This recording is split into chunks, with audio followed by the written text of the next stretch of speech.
Have you ever watched One Piece and felt like it was not just a story? The world government, the five elders, the celestial dragons, a tiny group at the top sitting above kings, nations, laws, and ordinary people. Now think about Attack on Titan, the walls. People born inside a system they did not build, a hidden history they were never allowed to know, enemies they were trained to fear before they even understood the world. Now think about Naruto, the cycle of hatred. One generation fights a war, the next generation inherits the pain, then that pain becomes revenge. And the same cycle repeats again and again. Now listen carefully. What if these stories are not just entertainment? What if anime is showing us the emotional truth of the real world? Because we also live inside systems we did not design, borders we did not draw, schools we did not create, justice systems we did not build, financial institutions we did not approve, media algorithms we do not control, AI systems we do not own, and yet we live with the consequences every single day. My name is Muhammad. I am 25 years old. I am a certified Islamic scholar. I am the Deputy Imam of Masjid-e-Nabawi Qureshi Hashmi in Islamabad. I am an AI researcher. I love calisthenics. I built my own open source JARVIS. And I am working on a global AI decentralized governance system powered by AI and blockchain. But this video is not just about me. This video is about the system that controls your life, where it came from, how it evolved, why it keeps failing ordinary people, and why I believe the next upgrade of civilization must be people owned, transparent, AI assisted, and built from the ground up. This is not a conspiracy video. This is not a hate video. This is not about blaming one country, one religion, one race, or one group. This is about a pattern in human history, a pattern where humans build systems for survival, and then a small group slowly turns those systems into tools of control. To understand the world today, we have to go back to the beginning, before modern states, before borders, before banks, before police departments, before passports, before algorithms, before AI. Human beings lived in small groups, tribes, families, communities. They hunted together, moved together, protected each other, shared resources. Power existed, but it was limited by proximity. If a leader became too oppressive, people could leave, challenge him, or reorganize. Then agriculture changed everything. When humans started farming, land became fixed, food could be stored, grain could be counted, surplus could be protected, and the moment surplus appeared, control appeared, because whoever controlled the grain controlled life. If you controlled food, you controlled labor. If you controlled labor, you controlled production. If you controlled production, you controlled society. This is where the first deeper form of system power begins. Property, storage, debt, tax, authority, administration. Suddenly life needed records. Who produced what? Who owed what? Who worked where? Who paid tax? Who received grain? And here's one of the most important facts in human history. Some of the earliest writing systems were not created for poetry or novels. They were used heavily for accounting, administration, trade, labor, and economic records. That means when humanity learned to write, one of the first things the system wrote down was not your dreams, it was your account, your debt, your tax, your labor, your obligation, and that pattern never disappeared. Clay tablets became paper files became government databases became digital identity systems became platform data became algorithmic profiles, and now AI can analyze those profiles at a scale no ancient empire could ever imagine. So the question is not should records exist, records are necessary. The real question is who controls the record? Because if the record is private, hidden, and controlled by a few, it can become a weapon. But if the record is transparent, public, verifiable, and tamper resistant, it can become public memory. That is why blockchain matters. Not as hype, not just as crypto, not as trading, but as a new architecture for trust. Imagine a village ledger. Everyone can see who contributed money. Everyone can see where the money went. Everyone can see who approved the expense. Everyone can see whether the project was completed. Now make that ledger digital, secure, transparent, and very difficult to secretly change. That is blockchain for governance. Public money, public record, public decision, public audit. This is one of the foundations of the system I want to build. But before we reach the solution, we need to understand how the old system became so powerful. After records came law. Law organized society. Law made rules clear. Law created punishments. Law gave structure. But law has always had a dangerous possibility inside it. Law can create justice, or law can legalize hierarchy. In many ancient societies, punishment was not equal for everyone. The noble had one value, the commoner had another, the slave had another. That means law did not always create equality. Sometimes law simply made inequality official. And this question is still alive today. If a rich person can afford the best lawyers, and a poor person waits years in prison before trial, is justice really equal? If one country can break international law and face no consequences, while another country is punished immediately, is law really universal? If one class can bend the rules, while another class is crushed by them, is that justice?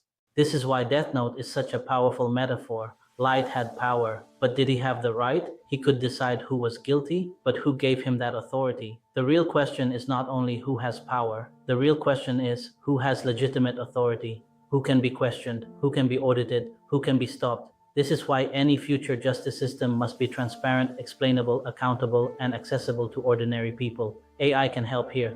But AI must not become the judge. AI must become the assistant. Imagine a poor citizen receiving a court notice. Instead of being lost, scared, and dependent on expensive intermediaries, their public AI assistant explains the document in simple language. It explains their rights. It explains the timeline. It explains the possible next steps. It connects them to legal aid. It tracks delays. It helps expose procedural abuse. The decision remains human. The accountability remains public. But the knowledge gap shrinks. That is what I mean when I say AI should not be the ruler. AI should be the public assistant.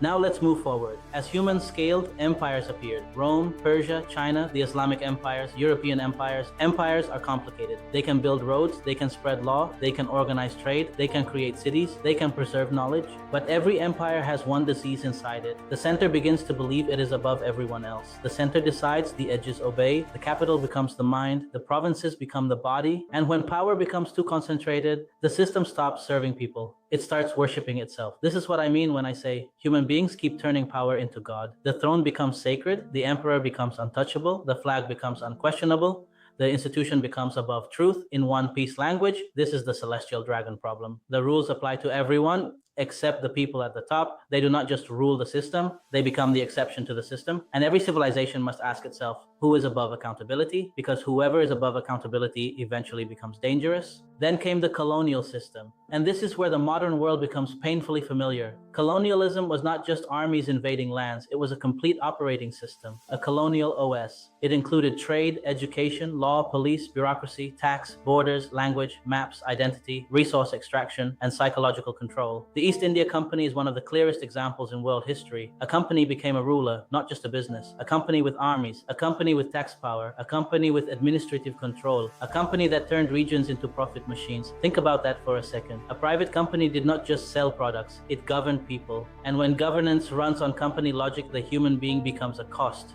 The land becomes an asset. The farmer becomes revenue. The school becomes a training center. The police become an enforcement unit.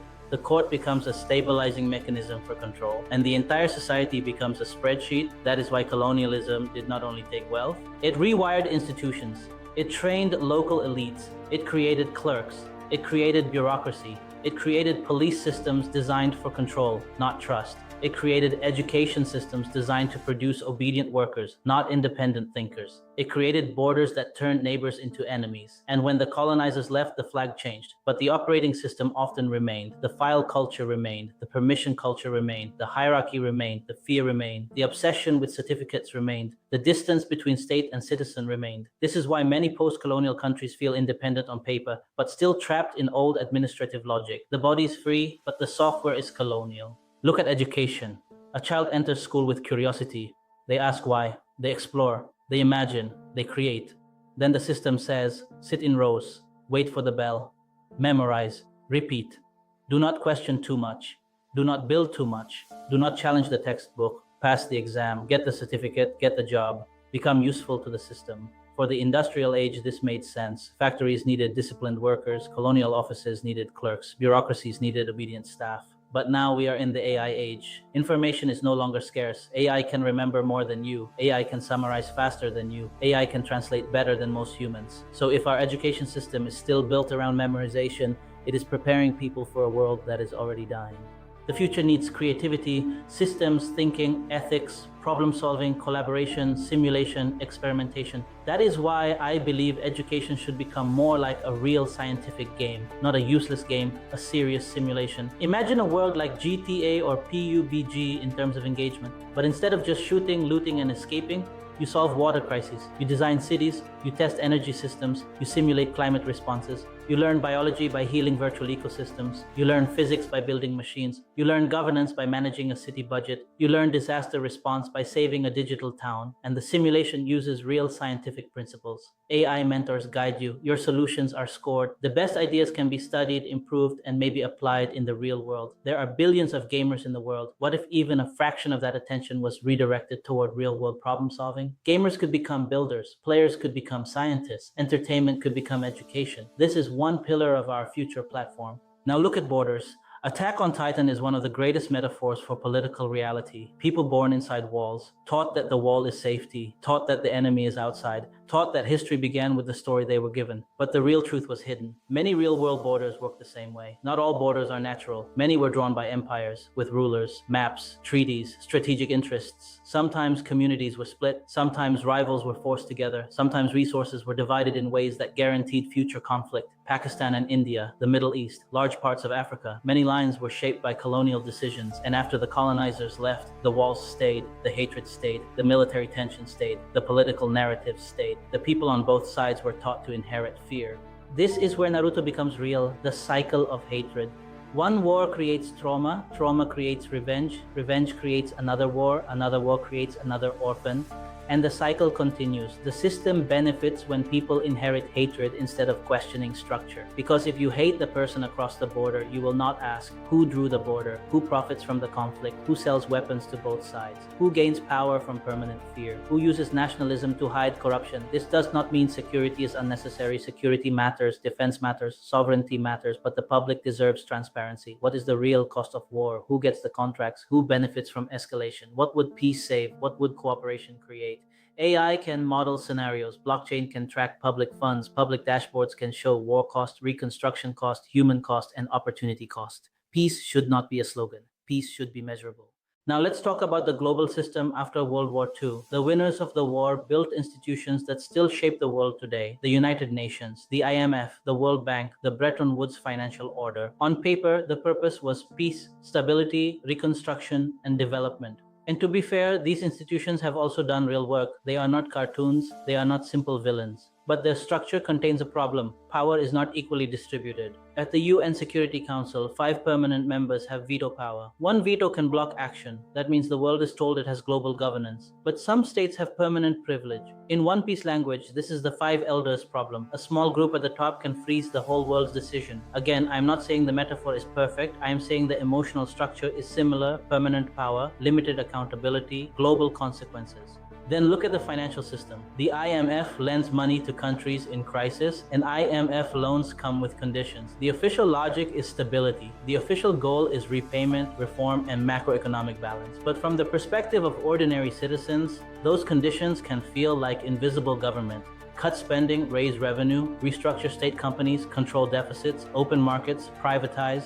Sometimes reforms may be necessary, but the question is, who carries the pain, the elite or the poor? When a country borrows, the agreement is signed at the top. But inflation is felt at the bottom. Austerity is felt at the bottom. Job loss is felt at the bottom. Utility prices are felt at the bottom. Food prices are felt at the bottom. This is why public debt must be publicly understood. Every citizen should be able to open an AI assistant and ask, what does this loan mean for me? What conditions are attached? What will happen to schools? What will happen to hospitals? What will happen to taxes? What will happen to currency? What alternatives exist? Today, most people are spectators. They hear big words: balance of payments, fiscal deficit, structural reform, external financing, but they do not get clear power. A future public AI system should translate national finance into human language. A future blockchain system should track public spending in real time. Public money should not disappear into PDFs. Public money should live on public dashboards. Now look at media. For a long time, newspapers and television shaped reality. If something was not on TV, it almost did not exist for the public. Then social media arrived, and suddenly ordinary people had a voice. You could post, you could expose, you could trend, you could go viral. For a moment, it felt like freedom. But then the platforms became the new gatekeepers. Algorithms decide what spreads. Algorithms decide what dies. Entertainment travels fast. Anger travels fast. Short outrage travels fast. But deep system building content struggles. The platforms profit from attention, not transformation. They give you expression, but not execution. You can post about corruption. But can you veto the corrupt project? You can complain about a broken road. But can you see the budget? You can trend the hashtag. But can you track the contractor? You can expose the issue. But can you organize the solution inside the same platform? Usually, no. That is why I keep saying, social media gave us voice. It did not give us power. The next internet should not only connect attention, it should connect action. A post should become a proposal should become discussion should become voting should become funding should become live tracking should become accountability should become trust. This is the bridge from social media to social action. Now big tech enters the picture. Google shapes what knowledge people find, YouTube shapes what ideas grow, Meta shapes what people see, TikTok shapes attention culture. These platforms do not call themselves governments, but they influence billions of minds. The problem is not that platforms exist. The problem is opacity. If a platform affects public life, its recommendation logic should be open to scrutiny. If an algorithm can bury or amplify ideas, the public should understand how. If AI models shape education, hiring, policing, and public opinion, people deserve transparency, and now AI makes this urgent. The real danger of AI is not only robots, the real danger is AI in the wrong hands. AI can write, summarize, persuade, classify, predict, monitor, decide risk, score people, recommend content, generate propaganda, automate bureaucracy. Powerful AI controlled by a few corporations and states can become the strongest centralization tool in human history. Whoever controls the model may influence what people see, what they believe, what they fear, what they buy, what job they get, what loan they receive, what risk category they fall into. This is the final fork. AI can become a private weapon, or AI can become a public assistant. This is where my personal journey connects. I built my own JARVIS, not the movie version, my own version, on my own PC. It listens, it speaks, it understands commands, it can interact with my system, it can help manage tasks, it can monitor information, it can connect tools, it can help me automate parts of my digital life. And the important point is not just the tool, the point is the proof. One person with AI can now multiply their ability. A single builder can do things that once required a whole team. A student can have a tutor, a citizen can have a policy explainer, a worker can have an automation assistant, a creator can have a research team, a community can have a civic analyst. This is why I made JARVIS open source, because I do not want AI to be only something people consume. I want people to build with it, break it, improve it, make their own version. But JARVIS is only the first proof. Personal AI is step one. Public AI is the bigger mission. Imagine every citizen having a public AI assistant. A local issue appears. The AI explains the problem. It gathers evidence, it summarizes proposals, it compares costs, it shows risks, it explains who benefits, it explains who pays, it explains the long-term impact. Then the community discusses, then the community votes, then the funds are collected transparently, then blockchain records every transaction, then the project is tracked live, then citizens can audit the result, then the next community learns from that model. That is the system I am building toward. A global AI decentralized governance system, a people-owned platform where humans are not just users, they are participants, nodes, contributors, voters, builders, problem solvers. Every person has an impact profile, not just a social profile. Your skills, your services, your contributions, your reputation, your community work, your learning, your projects, all connected to real-world impact. Facebook gave people profiles, LinkedIn gave people resumes, Uber gave service matching, Upwork gave freelance marketplaces, blockchain gave tamper-resistant ledgers, AI gives intelligence. But nobody has truly combined all of this into a civic operating system owned by people. That is the missing layer. Imagine a water problem in your society. Today, people complain in a WhatsApp group. Someone sends a voice note. Someone blames the government. Someone blames the committee. Someone says nothing will happen. Then everyone forgets. In our model, the issue becomes a structured proposal. People upload evidence. AI summarizes the problem. AI suggests possible solutions. AI estimates cost and timelines. The community votes. Funds are collected transparently. Every rupee is visible. Every expense is logged. Every milestone is shown. If the project becomes corrupt, the community can challenge it. If the contractor delays, the dashboard shows it. If the budget changes, everyone sees it. This is not blind trust. This is visible trust. Trust me becomes show me.